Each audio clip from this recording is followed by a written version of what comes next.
Hey guys, Helen Hartsmith here from the Heart of the Witch's Path YouTube channel. Say hi, Freya. She probably isn't going to stick around, but let's ride this wave while we can. So hi guys. I hope that everybody is doing really well. I know that things are really kind of uncertain right now with the coronavirus kind of affecting everyone for the most part. I know that my home state of Michigan was actually kind of late in the game to getting any cases, but at last check, we were like in the 50s as far as confirmed cases. So I hope that you're all, I want to start off this video by saying I hope you're all safe and healthy, and that all of your loved ones are around you, and that continues to be the case. All right, what do you think, Freya? Do you think the same thing? She's so cute. All right, I'm gonna let you go now. Good girl. So what I wanted to do a video about today is I know that I am struggling, and I am actually trying to make a really conscious effort to kind of stay off of social media and looking at stories that are going to heighten the frenzy and make me anxious and stressed out and things like that. And so I think that, you know, I want to know what's happening. I want to know that, you know, the bank lobbies are not going to be open, but by appointment only. The same thing with like the DMV. I want to know that restaurants aren't open and things like that. Those are the things that we need to know right now, but I'm trying not to get caught up in all the craziness. And so I'm hoping that all of you are kind of doing that type of work as well. And so I was sitting back the other day and I was thinking, you know, what can I be doing and what can I suggest to others that they can do in this kind of crazy time to kind of help us keep an even keel on things? And what can I do magically to help my family stay healthy and kind of keep this virus away from our doorstep? And so that was kind of mulling around in my head. And meanwhile, of course, my mentor, my teacher, my friend, Christopher Penzak, put out a couple of wonderful posts. I think you can find them on his social media pages, but he gave a suggestion. He gave a list of magical workings that you can do that are going to kind of help you magically kind of stay afloat and stay on top of the situation. Let's say that. And so I thought, well, and I cleared it with him. Is it okay if I share this with my peeps? And he said, of course, kind of a thing. So I thought I would talk about some of them. I'm not going to go into all of them.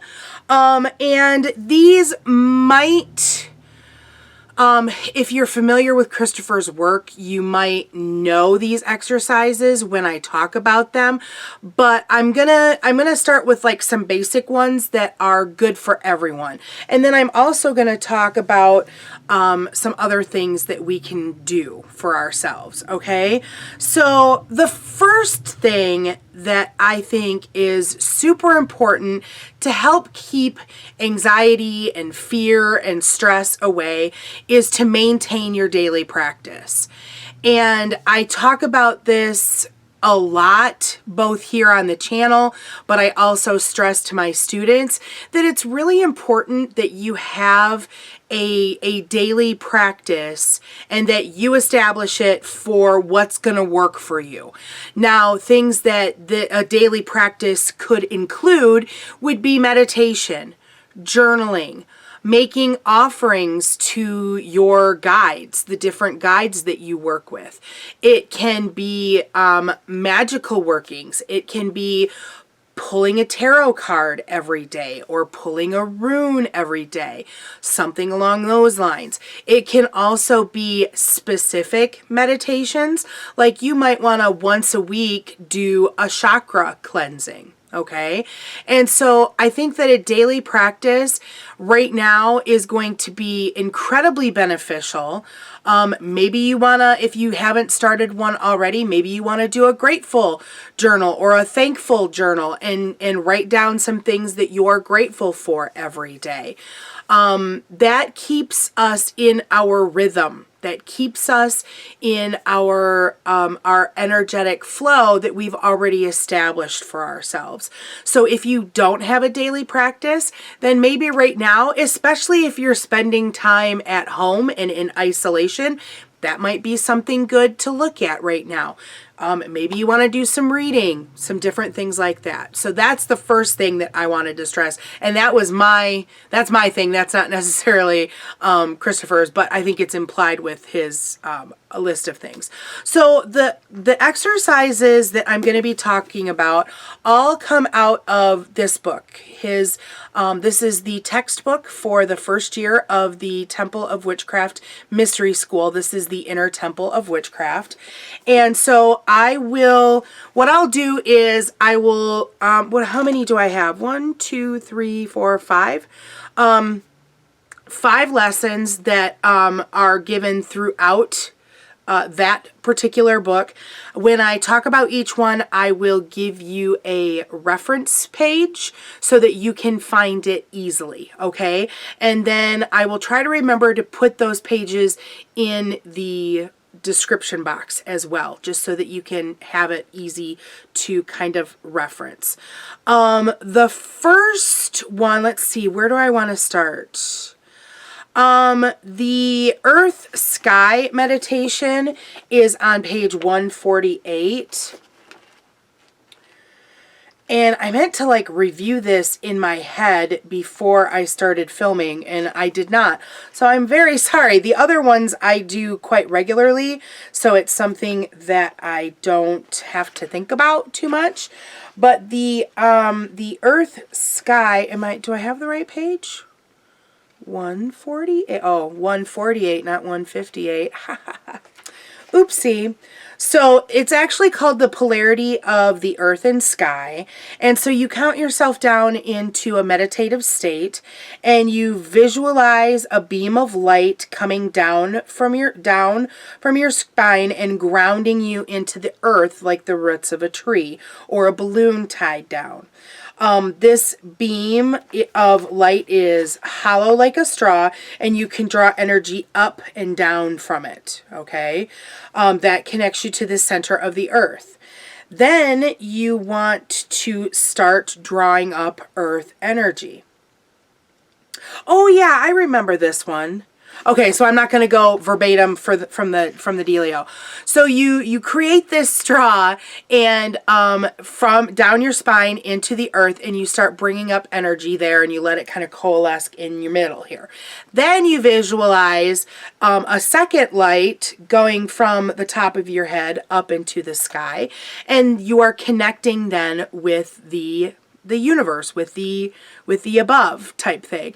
And then and that is another straw, and you start pulling energy down from that, and you let them build in together, and you can release that energy for healing. You can release it you can just let it kind of happen and then release it back into its perspective places. And it's an energy exercise that's supposed to be rejuvenating and kind of helping you with balance, okay? And so that's a really good one, and I'm sorry that I was kind of derp about what it was when I started talking about it. So that's a really cool thing because it helps you maintain your own energetic balance, and that's going to be something that's super important when dealing with crud. Okay, the next one would be shield protection or protection shield, and that is on page 176. And so this exercise talks about creating your own protection shield. And so this is kind of a visualization slash I kind of look at this as like intention magic. I talked about intention magic in my vehicle magic. So you're establishing a protection shield. And so as I said, it's a little bit visual, it's a little bit intention, and it might even be a little bit energetic feeling, depending on how you perceive energy. And so doing, looking at it from a visualization standpoint, you can visualize yourself being surrounded by something that you believe to be protective. Okay. And this is going to be different for different people. It could be a crystal. It could be a crystal forming around you. It could be water. It could be thorny bushes that are surrounding you. It could be, I've heard some folks talk about cotton candy, different things like that. Whatever you perceive as protective, and you're visualizing that forming around you. Now, this isn't going to necessarily constrict your auras, your layers of your aura. Those can continue to do what they need to do, okay?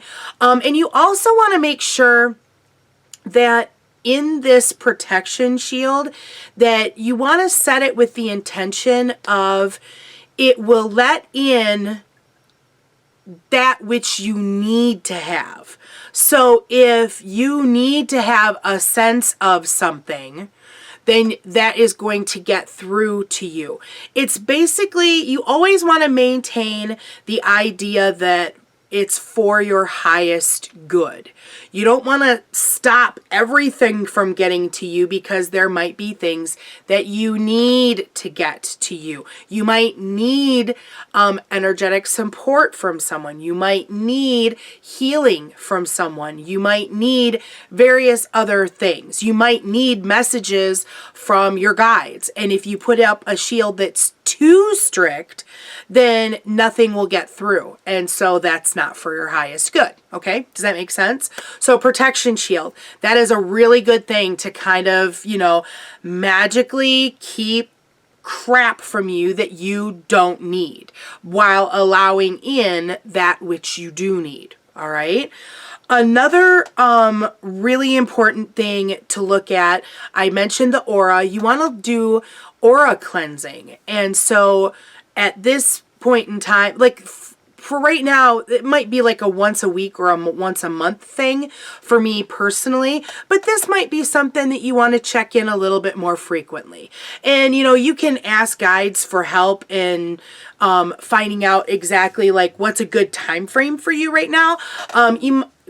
Every day might be a little too much unless you're someone who might be in the thick of things, like if you were a nurse or a doctor or some kind of a provider like that is going to come into contact with a lot of people that are sick, then this might be something that you want to practice every day.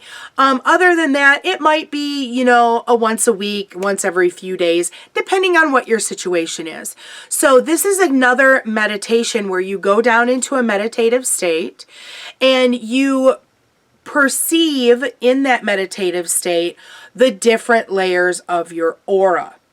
And you want to look for things that aren't there, that shouldn't be there. You want to look for tears in your aura, and you want to look for any kind of tubular things that might be connecting you with something that is not for your highest good. You might also see smudges, black marks, different things like that. And so what you want to do during that meditation is you want to visualize, again, using something that makes sense to you. You might want to use white light to heal any tears or to get rid of anything that is blocking your aura or harming your aura. If it works for you, maybe you take the teacher approach and you picture an eraser and it's erasing those things. That's kind of up to you, but those are the types of things that you want to look for in your aura, because your aura should be kind of like this bubble of protection that is that is around your body. We have layers of auras that coincide with our chakras, and if you have that inner temple, or if you've read Inner Temple, then you'll I don't want to go into Christopher stuff in this video, but I encourage you to take a look at that. And then speaking of aura cleansing, keeping your chakras balanced, open them, keeping them cleaned out, that's going to be a really helpful practice for you for, this time frame, for the next, few weeks as we go through what's going to happen with this virus. Okay, keep yourself healthy. That's the best thing that you can do for yourself, is to help keep yourself healthy. Keep yourself healthy. Okay.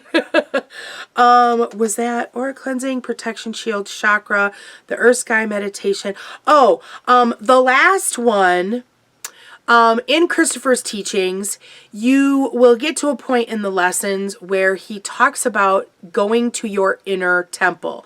That's kind of like the culmination of what the book is about, is getting you to your inner temple. And this is all done in meditation. And so it's my inner temple, your inner temple, is meant to be a place that you go to and you experience things, you learn things, you interact with things. And there are gateways that are involved in your inner temple. And one of these gateways will lead you to healing. Okay, so you get into a meditative state, you go to your inner temple, and you look for the healing gateway, and you will go into the healing gateway and you will ask guides to help you, and your healing guides will come forward and they will help you with any kind of healing. So if you do happen to get sick during this time, this is a great meditation that you can go to, or any kind of meditation like this where you seek the help of your guides specifically for healing, and they can come to you and they can energetically help you to battle your whatever sickness you happen to have, whether it's a cold or whether it happens to be this virus that's kind of traveling around the country. Hopefully that's not the case, but you never know.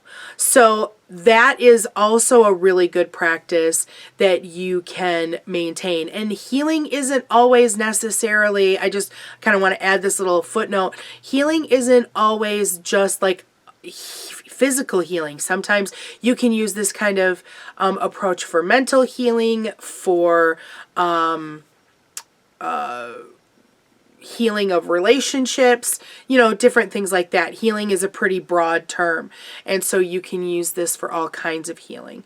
Now, these are magical suggestions that you can use to kind of help you out in this time period, as I said, of stress, fear, and anxiety. I want to stress as well that you need to follow up with mundane things. You don't want to rely on magic in situations like this. You want to listen to what doctors are suggesting and things like that. So that's your mundane practice. You need to isolate. You need to stay home as much as possible. If you're in those groups of folks that are at risk, then you want to make sure that you're taking care of yourself. All right. So we pair the magic with the mundane to get the results that we're looking for. I want to talk about some other mundane but magical type things too that you might want to look at this time. And a big thing that I'm looking at, gosh, I'm looking at the things in front of me and I'm like, where do I want to go? I am going to be busting out my cleaning sprays like none other. If you've been to a grocery store, then you know that probably Lysol's not around, you know, different things like that. And so we have to kind of get a little creative with our space and trying to keep it as healthy as possible for us. Some of these things are still available. Some I'm not sure about. But I'm going to do... no, I'll wait to talk about that. Sorry, I'm trying to keep myself focused here. So this product, I'm not sure if it's available anymore. This is Dorothy Morrison's Spontaneous Combustion Spray. This is a cut and clear spray. Like I said, I'm not sure if this is available anymore. I'm going to go do some looking. If it's available, if I can find it on her website, then I'll put a link in the description box below. These are all sprays that you can use to spray in your house. I'm actually thinking about carrying this guy with me to spray stuff and use it almost in a hand sanitizer-y type situation. But let me talk about this in a second. I've got my liquid smudge here that I picked up at Convocation this year. This has, so you can use this for magical smudging, but it also has, it's antimicrobial, antifungal, and antibacterial. So this will actually help with surfaces and things like that. And this smells really nice. This is from Heather's Violet Flame Gifts, and I will put a link to her online shop so that if you're interested in getting this, you can do that. I know this is available. Now this is actually Florida water. This is Florida water that I've put in my own little spray bottle that I'm fairly certain I picked this up from the dollar store. These little spray bottles are all over the place.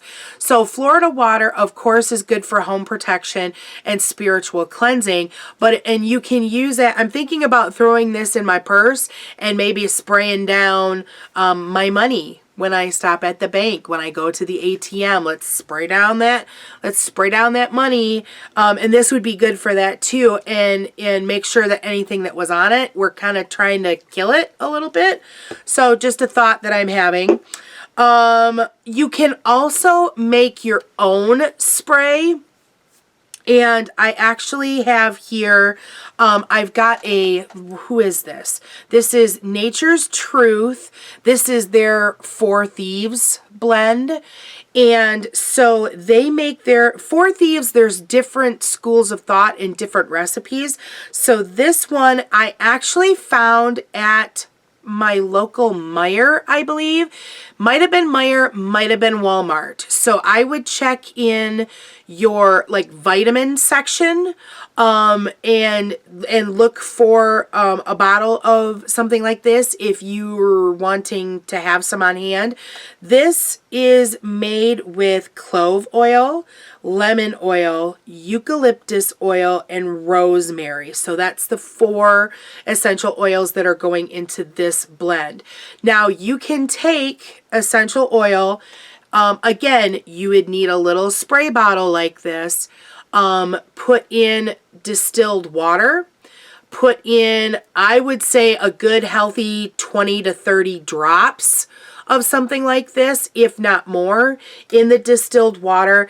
And then you might even want to put some vodka in it or something along those. I tend to use vodka. I actually have 151 proof vodka that I use for things like this. And then you've got yourself a cleansing spray that you want to shake up before each use. This is something that you can use to disinfect and things of that nature. So Four Thieves oil, definitely a good idea. The last idea that I wanted to share, I did want to say that I Kathy and I did a video on making your own For Thieves vinegar, which is very similar to this idea.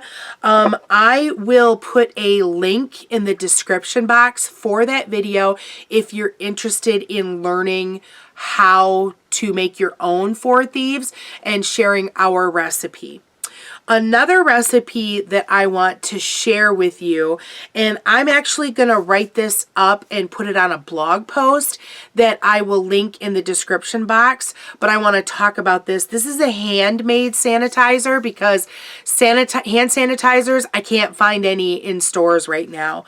And actually, I'm missing one ingredient. I can't even make this recipe right now, but if you have this stuff on hand at home, can't find hand sanitizer, here's an idea. Now, I was chatting with Kathy about this today, and she was saying that folks were, you know, like doctors were trying to warn you off of making your own hand sanitizer because it's not as effective. And I get that, but if I've got no hand sanitizer, then I'm gonna at least try to make something if I can, because something is better than nothing. So this particular recipe calls for lavender essential oil and tea tree essential oil, and it also calls for either witch hazel or vodka. And again, this is going to act as a to keep it from going rancid, from going bad generally. You also need aloe vera gel. This is the one thing that I'm missing in this recipe. You want the clear aloe vera gel, not the green stuff that's medicated that you put on sunburns. Okay, you want the clear, just straight aloe vera gel. You can also use vitamin E oil because that's a nice thing for your skin, so it can help condition as you're sanitizing. And then you want some kind of a glass bowl to mix that in, and then you want containers that you can put it in. Now you might have like a little pump container that you want to put it in. I actually have, and I didn't bring it in here, but I have a bottle that's kind of similar to this. You wouldn't want a spray bottle because it's going to be too thick for something like that. But I have a bottle that has a little pop top opener from a previous hand sanitizer that I used all of them, but it's a great size for travel to put it in your purse, so you can just squeeze it in your hand and use it that way. So you want containers to be able to put it in. Again, I'm going to type up the recipe and put it in on a blog post. Okay, so I hope this is helpful. I've been chatting for a few minutes here, so I'm gonna wrap this up. I hope that these suggestions are helpful to you, and I hope, again, that everybody stays healthy, that, you know, this virus is kind of dealt with and put to bed as quickly as possible. And I urge all of you to take care of yourselves, to listen to the suggestions that doctors and officials are giving us. And like the rest of the world, we're going to ride out this situation. And we're all going to be great at the end of it. Let's keep that intention that we're all healthy, that everything, you know, runs its course, that not many people get sick, that very few people, I'd love no people to die, but I mean, you know, deaths have already happened. So just be kind to yourself and be kind to one another. Holy cow, share some toilet paper or something like that, for the love of everything, okay? So if you enjoyed this video or learned something from it, give it a thumbs up. If you haven't done so already, subscribe to the channel. If anybody's got some suggestions that they're doing magically to kind of help keep themselves in a balanced state and keep the anxiety and fear at bay, then I would love to hear about it. So let us know in the comments section. As always, there's going to be links there, the links that I've talked about, also social media links and things of that nature. So be sure to check them out. And that's going to be it for this video. Thank you so much for watching, and thanks for taking the time to walk the path for a little while with me. Until next time, blessed be.